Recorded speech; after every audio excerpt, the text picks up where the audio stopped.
Hey everyone, and welcome to another episode of Eating at a Meeting. And this is a special episode because it's not on Wednesday. And so I'm very, very excited to bring to you today my guest, Jo Frost. Many of us grew up watching and learning from Jo, who has guided families for decades as Super Nanny. And she's also lived her entire life navigating severe food allergies and anaphylaxis. Her perspective is real, grounded, and incredibly important. And I'm excited to talk to her today about her experience attending events and get her guidance as what we can do when we're hosting events in our own house or events in California when you're going to the Grammys, right? Or I don't know if you're going to go to the Grammys, but so Jo, thank you so much for being here. Thank you. I appreciate. Thank you.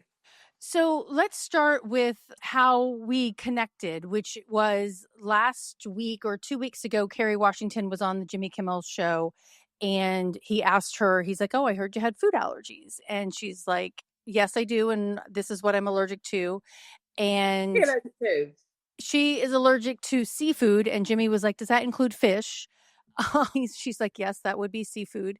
And freshwater fish, as well as mango, MSG, all nuts except for almonds and peanuts, and a couple of other ones."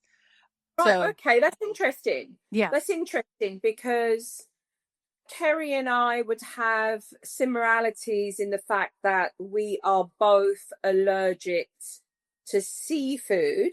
So that's a crustacean. Right. So lobster, shrimp, crab. Yep. But I can eat fish. Okay. So it Okay. sounds like you're saying she's allergic to fish as well. Yeah. She's allergic to fish and crustaceans and mollusks. Right, exactly. So mollusk I can eat. I love mussels. They're so good. And I love to eat swordfish and a variety of different fishes, really. Right. So that can work for me. And then nuts. Okay. Nuts. All nuts is off the chart for me. Really? Okay. Yeah. Wow. So we have similarities in some of our food allergies, our anaphylaxis to those certain foods. But we have, I felt heard. Yeah. I felt heard when Kerry Washington spoke about, eating in the bathroom. I have ate in the bathroom. I have, quickly grabbed something to eat that I've made from home to eat in the back of an Escalade car that's taken you to a red carpet event. Right. So that you can eat whilst you're there something that's going to last for hours so that you have something in your tummy. I've walked red carpets where, my own publicist might be carrying a protein shake that I can quickly, drink down before having to sit down and join other people at a table where there hasn't been an accommodation. There hasn't been an inclusive menu or an accommodation of, if you have allergies, please point that out, please mention that, so I felt very heard in the fact that was mentioned, because I think what she's really talking about is what millions of us experience every day, in no matter what part of America you live in. At some point you will have repetitively come across either a host or an event or a restaurant or a place or a person or a brand or an airline where there is not any exclusivity to the fact that there are millions of us who live with life-threatening allergies. Yeah. Life-threatening. And so, I made that comment because I get it. Ditto. So ditto, exactly. So do you, like, when you RSVP for those events, I'm assuming you have to RSVP, they're not asking that question? No, we're giving it. And I say we are, as in my representation, but it's not a consideration. And it is one where you have to weigh up whether you attend based on how long it's going to go on for? Can you get an idea of what's going to be served? Mm-hmm. What does that look like? How big are the tables? How many of you at the table? Because certain foods are just, they're airborne. Right. If you're, I can't sit at a table if Thai food is being served. Like that's not something that works for me, because, the smell of the nuts, the smell of the peanut, the smell of the cashew, the smell of, will trigger that for me, So Wow. again, there needs work, but I think, this is a country that does need a lot of work with respect to inclusivity. Yeah. It reminds me of the Ocean's 8 movie, with Sandra Bullock and all of them, and Kate Blanchett Yeah. was the hired food allergy specialist, right? And that's this huge gala. Was it at the Met? It was, yeah. Yeah.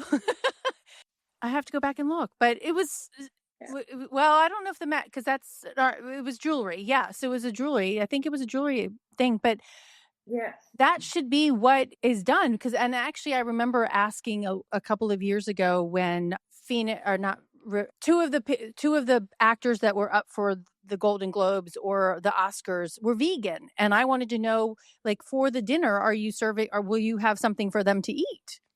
And somebody reached out to me or responded to me and said, do not even question that we wouldn't do that. But with this experience that you and Kerry have explained, it's not necessarily done.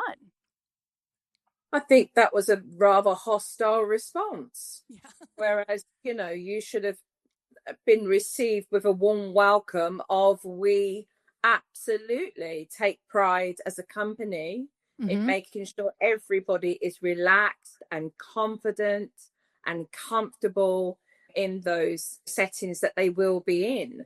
And I think it makes all the difference to people like us in our community, especially, and we're talking about something specific, which is still important, but not everyone's going to the Met Gala, not everyone's going to a red carpet event, not everybody's walking that. The reality is that no matter where we are, the consideration of that is important. We could say the same for those with disabilities, invisible and physical disabilities, right? To have access to be able to be in a place where that's considered, so that, where food is prepped and you're considering cross-contamination, again, where your most loyal customers. So it just really resonates for the fact that we do still have a long way to go with respects to having the mindset of understanding, especially as we are seeing this increase, right? That one needs to be mindful of that. But again, it's high ratio of people that would require training staff, that would require looking at menus that actually then could accommodate perhaps a menu where they wouldn't have to worry about that, looking at those top allergens. And so, you have to look at the risk factor. There are many things that I get invited to, and some of them are just too high risk, so I don't go. Wow. And those could be opportunities for you that you're missing out of, in your career, or with, networking with other people in your field of work. Absolutely. And there are many of those opportunities, because the risk is just too high for me, and the price to pay is life, and I can't juggle with that. That's like being in a place with a loaded gun for me. I can't risk that, for something that I can easily say no to and protect myself. Well, yeah. So, and you've openly spoke about, and I was reading a lot about you and how you handle this, and you scan every room as you enter. So what does that safety checklist look like for you when you're going? Well, actually, what if you're going into one of the houses that you're working with, one of the families, or, if you're going on set, does that vary in those different scenarios? Well, I set the standard of what that is to protect myself. So if we think about helping families, so I'm not anaphylaxis to dogs. I'm highly allergic to animals. If they lick me, their saliva will create hives and etiquera. Oh, wow. So, and breathing problems with asthma. So all animals were either, they went to the neighbors or to a family member. And the children and the parents were explained to why.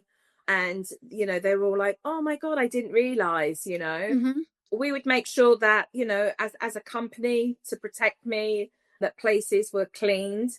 So, there's not residue of like lots of dander around. Right. So there's like minimum risk of things like that. And then foods. So there's a lot of hugging and kissing that goes on when I'm helping families and children. And, we're filming for over 200 hours when we were filming the Super Nanny show or Nanny on Tour, or really any one of my formats helping families. And so foods were a concern. Americans do love peanut butter and jelly sandwiches. Yes, we do. A lot of trail mix and nuts and things like that. So they would be given, the download of what my medical condition was and what that entailed. And then crew would go in and make sure that that was all taken away and removed. And they, would obviously be given that when we came back. Animals, if they needed to be boarded, they would be paid for so that the animals could be boarded for the days that I was there. So really what's happening is that crew are going in knowing what I specifically need to protect me, to do my job with diligence with a family so that they successfully have the outcome that they need. I have had an anaphylactic. I did go into anaphylactic shock whilst filming once. Wow. And that wasn't to do with the family. It actually was a mistake on one of the crew's behalf, situation that was overlooked. And I didn't see anything physically, but trusted a situation. And of course, that's always an awful situation because, obviously you're in the hospital with anaphylaxis and the crew member feels absolutely awful because, it's been an oversight. Lucky enough, I'm here to tell the story of that. But, it's hyper vigilance in order to be able to protect. And you make sure that your crew absolutely know how to administer EpiPens and the importance of that. They absolutely know what those signs and symptoms are. They know where my EpiPens are at all times. And so, I'm carrying that with me always anyway. Right. So it's just it's information. It's not just, but it's the information that's necessary for those, should you need it. Well, and that I think that story that you just shared has kind of really helped you fundamentally change and educate the rest of the crews on how it has to be to make sure that it's safe for you. And I think it's education across the board, right? Because a lot of people don't realize that it is life-threatening or, something. Well, it's been because it's been minimized. Right. Because it's minimized. People are laughing about it, joking about it. Media will be irresponsible about it. It'll be written, anaphylaxis will be written into movies or series where, the signs or the symptoms, are incorrect, or the administration of epinephrine is incorrect, or, it's plotted as the twist to be killing people. That just happened this week. It did? Tell me about that. It was in the show All Her Fault. Yeah. So. Oh, yeah. That was a really good series. It was, yeah. But in the end, that's how he died. Yes, that's right. Yeah. That's right. So again, it's there. I mean, I think I remember watching, was it Hitch? Yes. Yep. And just you're having anaphylactic shock, and like the first thing they offer is a load of Benadryl, and you're like, where's the EpiPens? Where's the epinephrine? Where's the emergency plan? Where's the action plan? And then again, Peter Rabbit, and then another, all the, just the responsibility. I think it's important that if you're going to put it in there, right, then just make sure you get it right. But again, there's loads of opportunities where it by default minimizes the reality of it being known as a serious medical condition, in the same way that we call everything an allergy. I have allergies to mold. I have allergies to animals. I'll sneeze in the seasonal calendar year, but anaphylaxis is life-threatening for me, you know, and that's no joke. That's no joke, and it's a real risk. And as I've mentioned, that elimination to make sure that you can protect yourself and be safe, you've got to take the threat out the room. Right. You know, you've got to take the threat out the room as much as you can. So you asked me, what does it look like for me? It looks like, well, it looks like advocating for myself, because there's not an option to not do that, to advocate for myself, which means I'm smelling when I walk into a room, and I'm looking and scanning when I walk into a room, and I'm looking at surfaces, and if there's any contact of anything, and what are people, you know, what do people have in their hands? What do they just get out their bag on the airplane? You know, how is somebody's attitude to what I've just said? You know, are they listening and taking that on board, and are they going to provide safety for me and health and safety standards that are with inclusion, so that everybody is safe and everybody has the same? That doesn't change. No. And it's, I think when you're in the community, you get it, you understand it, because it's draining. It's exhausting. It takes an awful amount of energy to be hypervigilant all the time when you're out, because your home is your safe space. And so that requires an element of understanding how you take care of your mental health and your emotional health living with such a medical condition, because it can take its toll, and it's keeping that anxiety at a healthy place that doesn't take you to paranoia. Right. I guess is maybe the right word you're looking for. You want to be hypervigilant, but you don't want to be completely paranoid about absolutely everything. But you do learn, I believe, over time, if you are recognizing how to take care of your mental health living with anaphylaxis, over time you start to fine tune a balance with that. Okay. And I think that's important, because I've had people like, well, similar to you, just stay home and don't go to that event. But we can't stay at home all the 100% of the time. We have to be able to get out. We have to be with our families. We have to be in communities. We have to go to work. And, you know, if we're going to put how many, 1 in every 10 people has a food allergy, you want us all to stay at home? I don't think that's realistic. It's 2 in every classroom now. Right. You know, 2 children in every classroom, you know, and again, it's different in different countries. Right. You know, here we need nurses that can literally be able to administer epinephrine. We need medical kits in every public event or schools or libraries, anything to do with children and family. We should have medical kits. As we see heart defibrillators, we should have epinephrine on walls, you know, like the medical kit. I agree. And those in places, so that, you know, that can be easily accessible. But we also need to understand the importance of staff being trained in restaurants or airport flight crew. Or for me, what's fundamentally very important as well is the training that's necessary in our nurseries and our daycare centers, you know, that we have trained staff, and labeling on menus and prep areas to minimize our concerns, right? So that things are not vague, you know? They're not vague.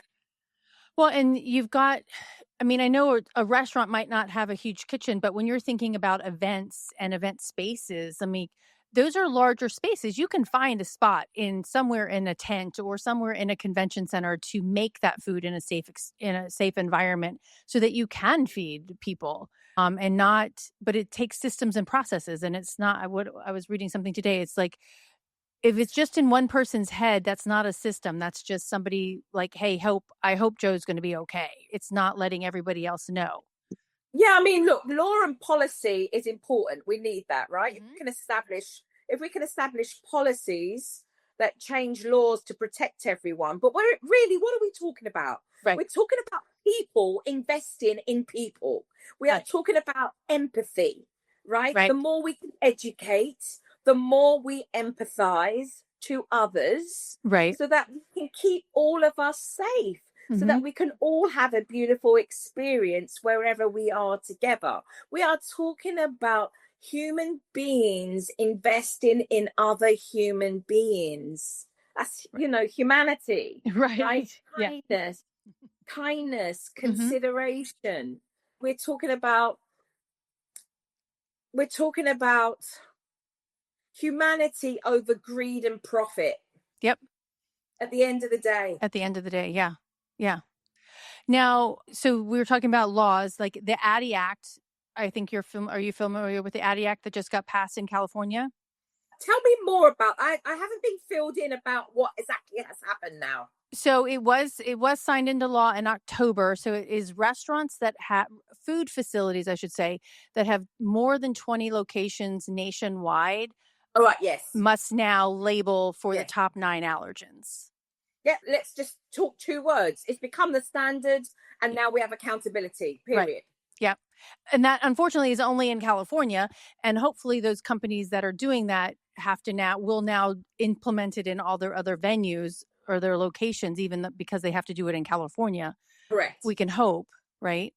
Well, we have to hope, and we have to keep pushing, and we have to keep making sure, that we're fighting for that. Right. Yeah. So that we're fighting for that. So that our children, our families are safe. And that standard sets a good precedent for others to be able to follow, and for that to now, not just be California, but other states. Right. And the accountability of that, the importance of the accountability of that, Right. Yeah. Which is incredibly important. Right. Yes, exactly. Yeah. And I know that Thomas just got in, I think in New York now, all daycares now have to have epinephrine on site, and in the state of New York. Yeah. Yeah. A major victory. Yes. Yeah. A major victory to Dina and Thomas, a major victory to the foundation in being able to push that through now in New York. And again, we want that everywhere else. Exactly. Our children should be safe in a space where they thrive to learn and have fun and play, and it be joyful, and for staff to be properly trained in understanding anaphylaxis and allergies. And for this, it requires leadership with empathy and compassion and education to understand the severity of that. Yeah. Every child should be able to be dropped off at daycare and have a beautiful day without any parent ever worrying whether they're going to see their child again because they have anaphylaxis to whatever that is. And here again, we see such strength and leadership from this foundation, in the face of such tragedy that's happened. And it shouldn't take that. It shouldn't take that. No. It just shouldn't take children's lives. We see this, in London, again, with Natasha's foundation, and the work that they're doing, and the importance of being able to have a person that will be appointed, right, across the UK to these circumstances. But at the price of us losing our children, and adults. Yeah. It should not be. It just should not be. The rule should be that those that are the proprietors, are training, even with, you hear all the excuses. Why it's a high turnaround with staff, and then customer service and training management skills, period. Yeah. That should be on the board, period. Full stop. Yeah. Yeah.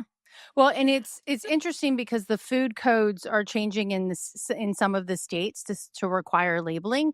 But one person told me that salmonella and food safety in that respect has a higher priority than a food allergy. And so they're not going to get dinged if they're not labeling the food properly. And that's not California, that's another state. But I'm like, why would somebody's death not warrant, potential death not warrant, but they're looking at it as one person versus a couple hundred people who could get sick from food poisoning, right? But I think death is a lot. It's I don't know. Death. Death is death, right? Death. Yeah, you can't come back from that. Yeah, death is death. And again, what are we talking about?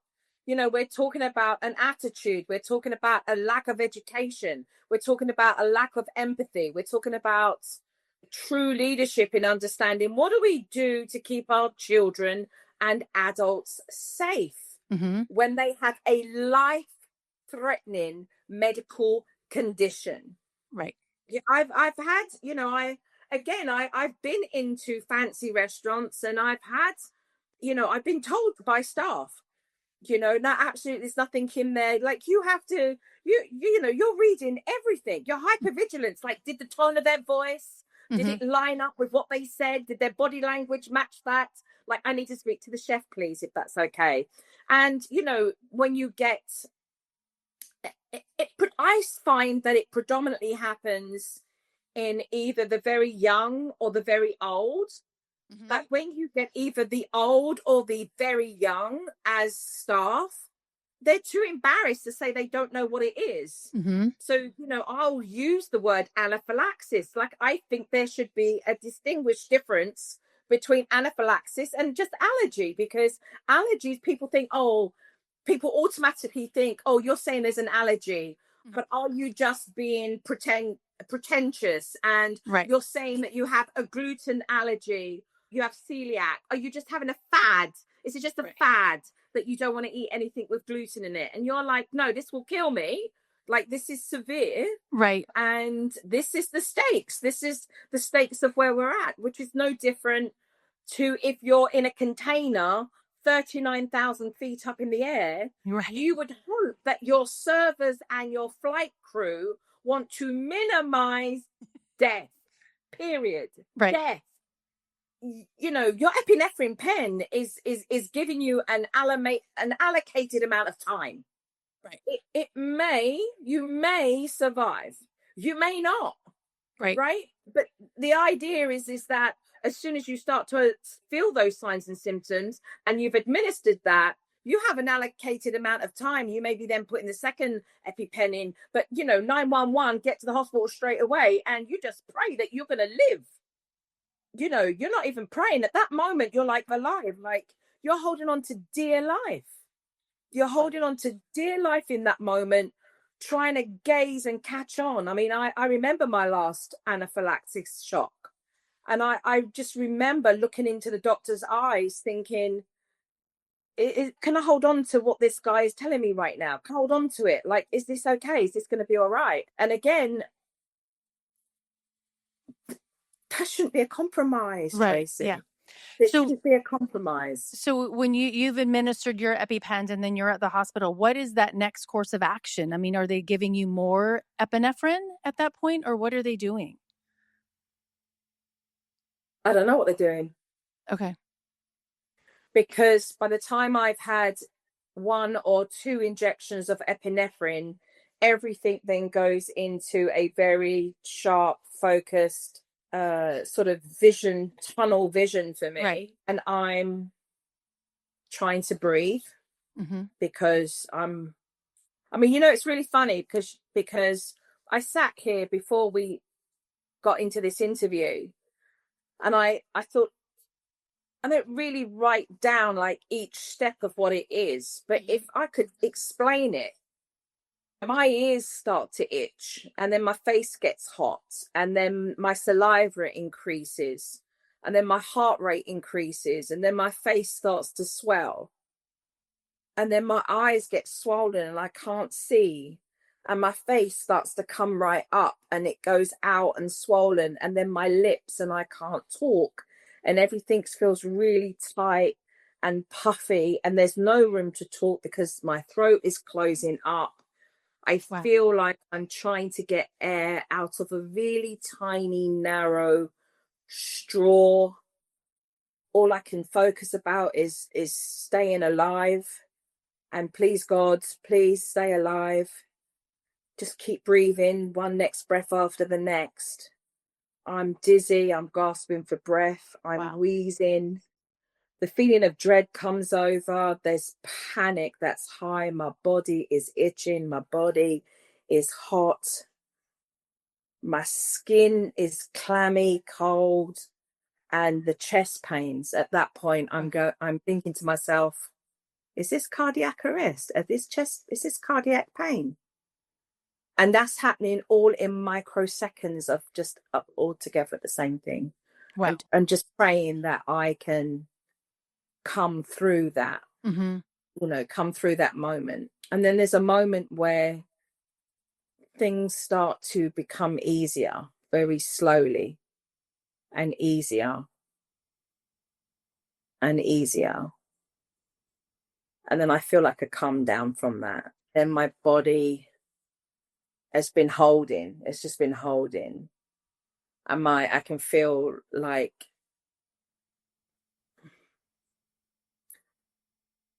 almost an internal bruising of where your lungs have been overworked, right? Because my body has felt attacked, right? But I mean, that's what it is, right? My body feels like it's attacked. And then the next several days for that, after that event, is one of recovery, physically, one of recovery. And mentally. It's physically, and then it's mentally, and it's emotional too. It's the emotional impact of that as well. So again, I think it's hard for anybody who hasn't lived through one of these to really understand the severity of it. But you shouldn't have to. You should never have to, in order to empathize what one human being goes through, let alone over 35 million, and the impact of that worldwide, to recognize the importance of what we do to change that through policy and law and trained staff to protect every individual, whether that's in a daycare, whether that's in a restaurant, whether that's in an event, whether that's labeling on menus, prepping areas, training staff.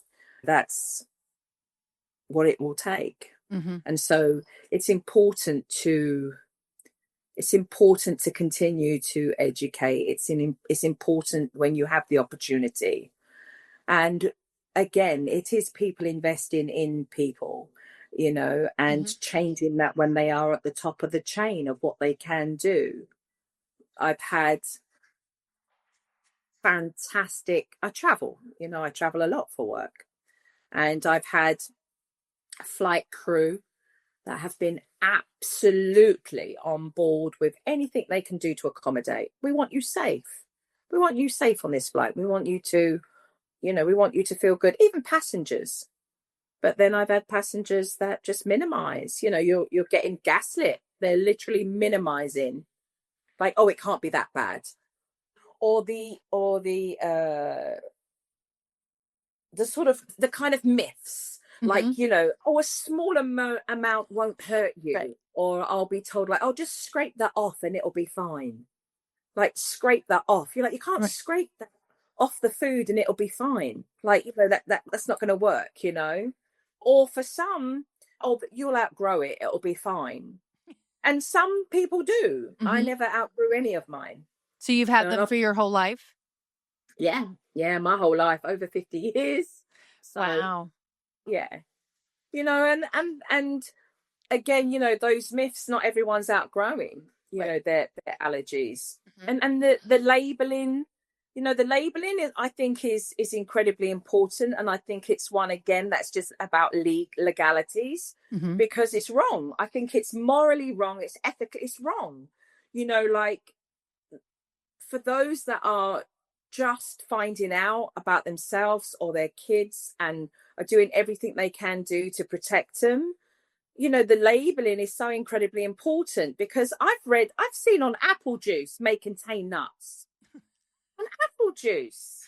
And there are foods that I've been able to eat that says may contain nuts, and I know it doesn't. And I've eaten it because I know it doesn't. I've been around long enough. I know it hasn't. But for somebody who is in doubt, just don't.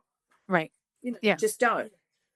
But again, I think it's about educating yourself as much as you can, alleviating and making sure that you're in support groups, that you're, maybe attached to different charities and foundations that provide that type of support, so that you can talk to others and you can learn, you learn so much from others as well. Right. And the things that they do, to help and to prevent. But we do need a safer world. We do. Yeah. So what, from a meeting planner's perspective, from any kind of event that you're going to, what would you like to see? Or, when like, hey, I'm interested in coming to this event, what would you want to see on maybe their website, on the registration form, in any kind of capacity? I'm sure like the Oscars, you're not going online and registering through Eventbrite, to click off a box, but what could, or organizers, in your opinion, help you to feel more comfortable? It would be more than wonderful to first and foremost have them establish themselves as event planners or institutions or wherever that is, that they accommodate those with allergies. And then making sure that all of their staff is trained and well versed in language, know what anaphylaxis is. Right.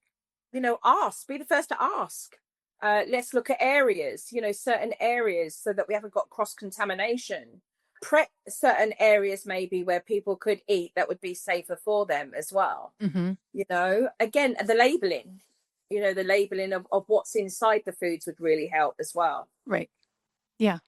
And not saying, hey, this is dairy-free, this is gluten-free, we need to know what's in it, not necessarily not what we would like. Some people would like to know that it is dairy-free and gluten-free, but we also need to know what's in it, because that hidden ingredient is what could potentially kill you.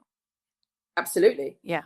Absolutely. And that's not just that's food and beverage. Right. Because beverage has, certain alcoholic beverages as well for adults, have cashews and almonds and things like that. Right.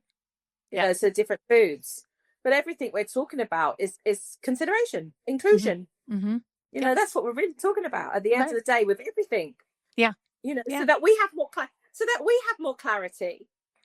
that we have more clarity, because we're able to read the labels, we're able to see what the ingredients are, even though we're carrying our wipes and our EpiPens and maybe a few histamine tablets in there as well, and everything else for our precaution, and our and our little meals, our little homemade snacks. I mean, I don't eat on a plane.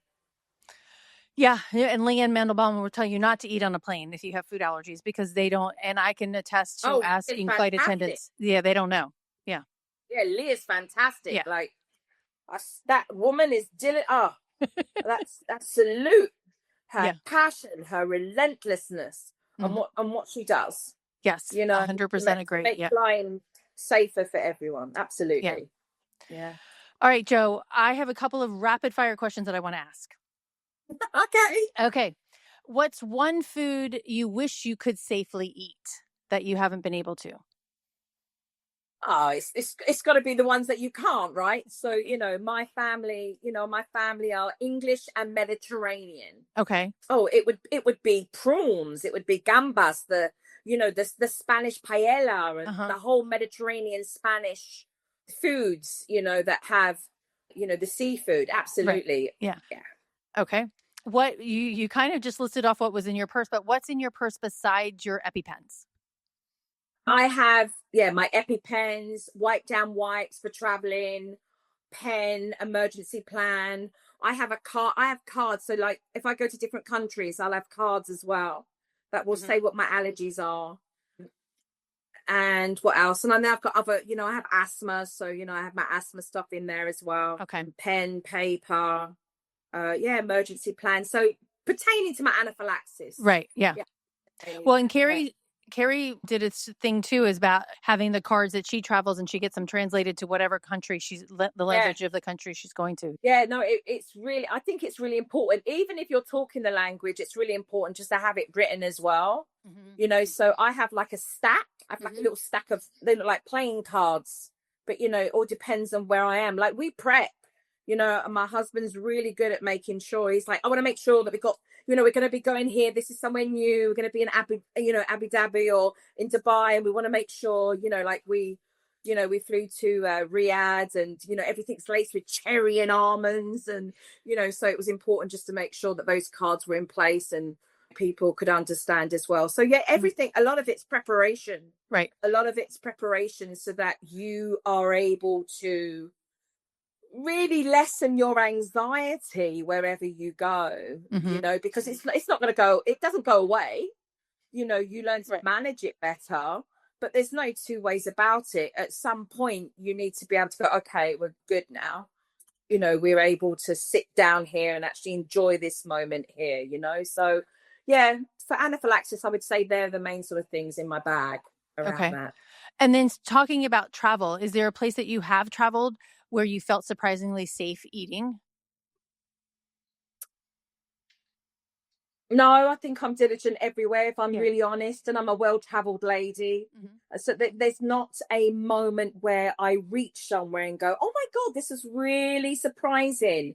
There are definitely countries that I think in Europe are easier, so again, it's about education, because everyone gets the same story from me. My voice is my protection. So I'm able to voice unapologetically. I don't see myself as a burden. A lot of people are made to feel that they're a burden, that they're inconvenience, that they're a nuisance.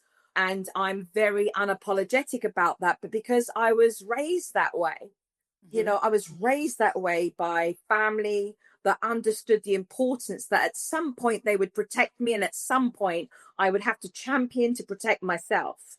And I was raised that way, with that education, with that awareness. My friends are protective. My brother, my big champion. So again, I don't think there's any particular country that sort of has ever hit me as in, oh, this is so easy.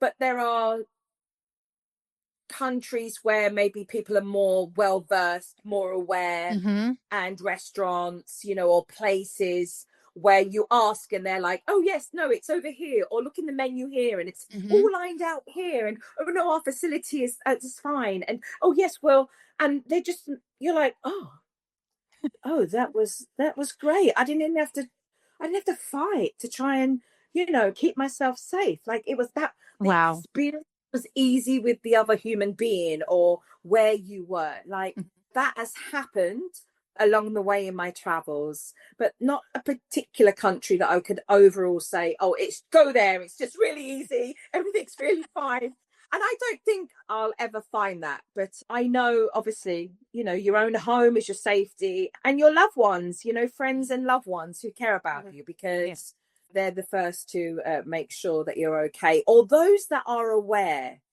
if you go to a dinner party and they'll call through and they'll say, hey, I just wanted to make sure, are there any allergies? And you just, oh, it's beautiful.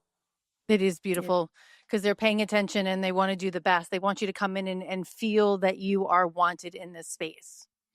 Yeah. And we don't have to worry about us in our community, because we get it. What we want is others to champion for us, Right. Yeah. And to understand how important that is for us, as we would for anybody else who's living with an invisible medical condition, or a disability in some way or another. Right. I don't see my medical condition as a disability. I don't see it as a hindrance. It doesn't define who I am, that's for sure. It's just part of who you are.